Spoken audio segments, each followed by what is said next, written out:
안녕하세요, 여러분. KYH 환경 채널입니다. 비전문가를 위한 환경 정보의 공유 채널이죠. 자, 오늘은 기후와 인간에 대해서 살펴보려고 하고 있습니다. 기후란 무엇인가를 먼저 살펴볼 건데요. 날씨, 기상, 기후, 이러한 용어들이 어떻게 다른 의미를 가지고 있는지 먼저 살펴보려고 하고 있습니다.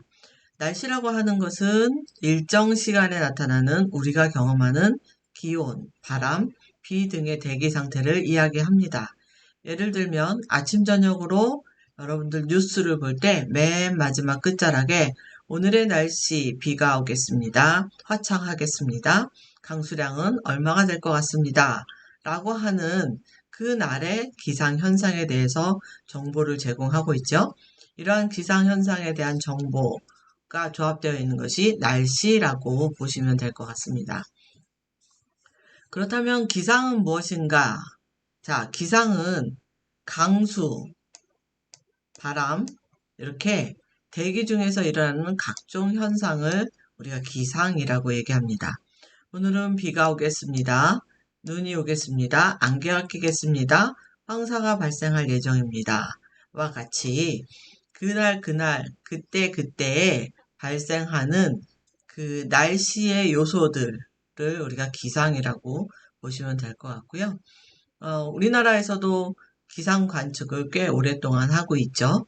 기온이나 기압 등 대기 중의 기상 요소를 측정하고 관측하는 것을 우리가 기상 관측이라고 하죠. 몇 년 만에, 100년 만에 기상 관측 이래 100년 만에 강우다라는 얘기들을 최근에 많이 접할 수 있고요. 또 기상 관측 이래 최고의 무더위, 폭염이다라는 얘기들도 요즘 많이 합니다. 자, 이런 날씨와 기상은 그때그때의 순간적인 그 당시의 기온 또는 바람 또는 안개와 같은 현상이라고 얘기할 수 있는데요. 요즘에 많이 얘기하고 있는 기후라는 것은 이러한 기상, 날씨들이요, 기상 요소가 전달하는 날씨들이 수십 년 동안 평균화된 것을 우리가 기후라고 합니다. 어떤 한 지역의 기후라 함은 그 지역의 날씨가 이럴 것이다. 봄에는 우리나라의 경우 봄에는 따뜻할 것이다. 가을에는 선선할 것이다. 여름은 장마가 있고 또 기온이 많이 올라가서 폭염이 발생한다. 와 같이 그 지역의 날씨를 예측할 수 있는 어떤 날씨의 패턴이라고 보시면 됩니다. 그래서 기후변화는 이런 수십 년 동안 또는 그 이상 지속되어 온 평균의 날씨가 변화하는 것을 우리가 기후변화라고 하는데요. 이런 평균의 변화는 매일매일 발생하는 날씨의 변화하고는 엄청나게 다릅니다. 아주 쉽게 설명을 하자면 여러분들이 그 학창 시절에 공부할 때 국영수, 사회, 그 다음에 과학 이런 여러 가지의 과목들을 공부하잖아요. 한 10개의 과목을 공부해서 중간고사를 치른다고 생각해 봅시다. 중간고사 국어 과목에서 내가 지난번에 90점 맞았는데 이번에 95점 맞겠다 하는 것은 국어 공부를 열심히 하면 95점 맞겠죠. 그런데 이 개념하고 국어 점수에서 5점 올라가는 개념하고 평균을 내가 5점 올린다. 그럼 10개 과목에서 다 5점씩 올라가야 되잖아요. 예, 이렇게 평균을 5점 올린다는 것은 한 과목 5점 올리는 거하고 여러분 상상하기에 어떻겠어요? 네, 엄청나게 힘이 들고 또 엄청나게 발생 가능성이 크지 않는 이런 것들이라고 얘기할 수 있겠죠. 물론 노력하면 점수는 많이 오를 수 있습니다. 제가 이러한 설명을 하면서 엄청나게라고 얘기를 하는 이유는 기후의 변화에 빗대어서 설명했기 때문이고요. 그만큼 기후가 변화하는 것은 정말 엄청난 그 안에 세부 요소들의 변화가 있지 않고서는 기후변화가 발생하기가 쉽지 않다는 거예요. 최근 기후변화를 얘기하면서 지구의 기온이 평균 1.5도 올라가면 엄청난 사건이 벌어질 것이다 라고 많이 얘기하고 있죠.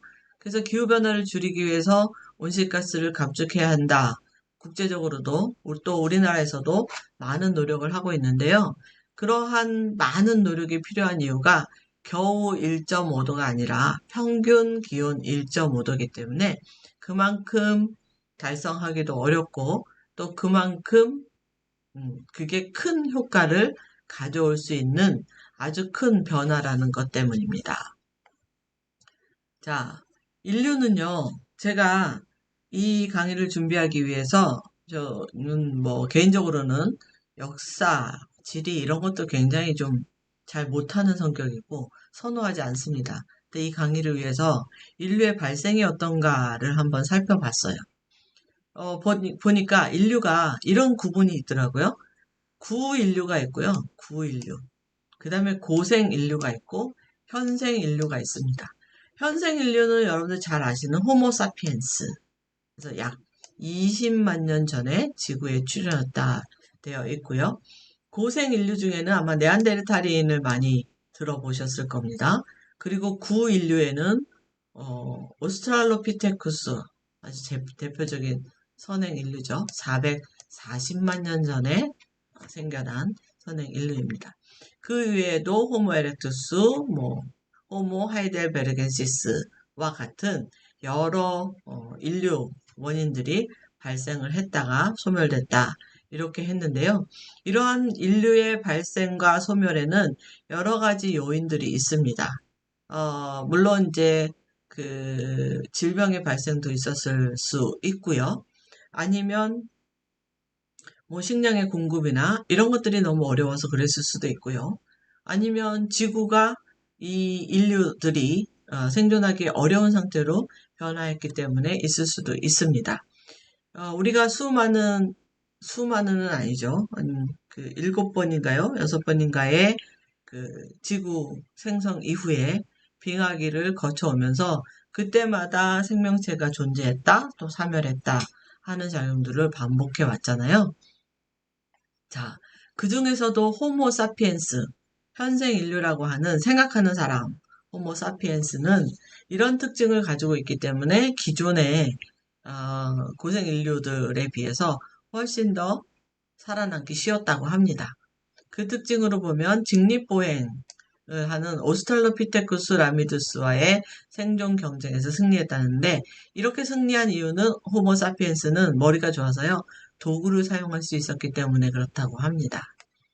자, 원생 인류 중에 고생 인류 중에 오스트랄로피테쿠스 아파렌시스라고 하는 조상들은 집단 생활을 하면서 조금 더 길게 이 인류를 유지할 수 있었다라고 하고요. 좀 우리가 특이하게 볼 만한 내용은요. 20만 년 전에 호모사피엔스, 네안데르탈인, 하이델베르그인이 존재를 하고 있었어요. 그런데 19만 년 전 비나기로 인류가 고통받은 이런 상태에서 호모사피엔스는 이주를 통해서 기후변화가 있는 곳에서 즉 인류가 살기 어려운 조건으로 환경이 변화한 곳에서 다른 지역으로 이주를 함으로써 이 인류가 호모사피엔스가 살아남을 수 있었다라는 얘기들을 합니다. 그러한 자료 연구들이 종종 보도되기도 하는데요. 이거는 2019년에 나온 기사 자료입니다. 현생 인류가 발생지에서 이주한 원인은 지구 자전축 변동으로 인한 아프리카 지역의 기후변화 때문이다. 라는 연구 결과 보고가 있었습니다. 20만 년 전 아프리카 살던 인류가 기후변화를 못 이겨서 터전을 떠났다. 라고 되어 있고요. 자, 20만 년 전, 13만 년 전에 발상지 거주 기간이 여기 이렇게 되어 있었는데 13만 년에서 11만 년 전에 이와 같이 이주를 이렇게 첫 번째 이주, 이렇게 두 번째 이주 이렇게 해당 지역에서 살아남기 위한 이주를 진행했다라는 얘기들을 하고 있습니다. 또는 요거는 그보다 더 일찍 있었던 2016년 자료입니다. 여기 보시면 2016년 보도였죠. 그리고 원문을 제가 좀 찾아보기도 했었는데 이 기사가 여러분들한테 전달하기 훨씬 좀 쉬워서 기사를 분석해서 제가 슬라이드를 만들었습니다. 자, 엑슬 티머먼이라고 하는 미국 하와이대 해양학과 교수팀에서 시뮬레이션을 한 거예요.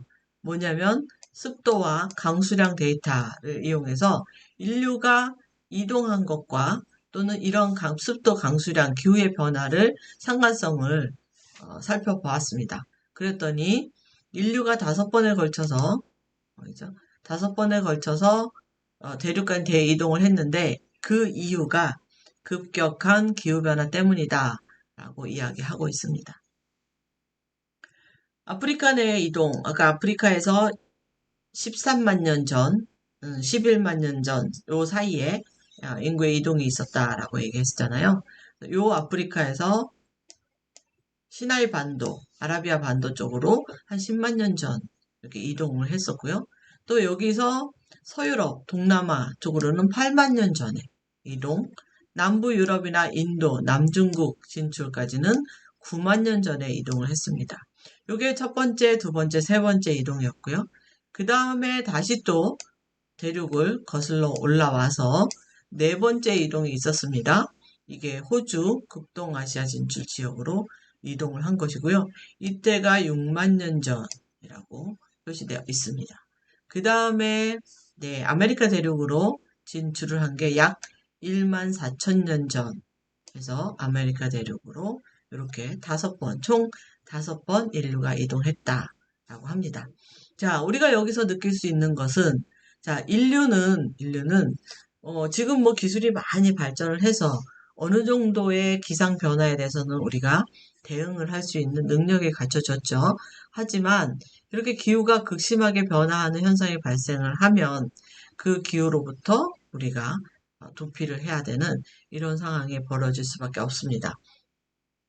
뭐 이 당시야 인류가 그렇게 많이 존재하지 않았기 때문에 이렇게 이동으로 우리가 극복할 수도 있겠지만 지금은 전 세계가 산업 발전이 있고 또 경제적 발전이 있고 도시화가 이루어져 있고 했기 때문에 상당히 많은 이때에 비해서 상당히 많은 인류가 지구상에 존재하고 있죠. 그래서 기후변화를 통해서 이 인류가 어느 다른 지역으로 이동한다라는 것은 정말 쉽지 않은 일일 것 같습니다. 그래서 우리 지금 현대를 살고 있는 우리들은 이러한 기후변화가 발생하기 이전에 그 예방을 해야 될 상황에 있고요. 또는 기후변화가 발생할 때 이를 가능하면 최소화시키기 위한 노력이 필요하다라는 얘기들을 많은 과학자들이 하고 있는 것입니다. 자, 오늘은 기후와 인간에 대해서 간단하게 살펴봤고요. 다음번에는 또 우리 환경 분야에서 발생하고 있는 주요한 정보들에 대해서 같이 살펴보도록 하겠습니다. 여러분 감사합니다.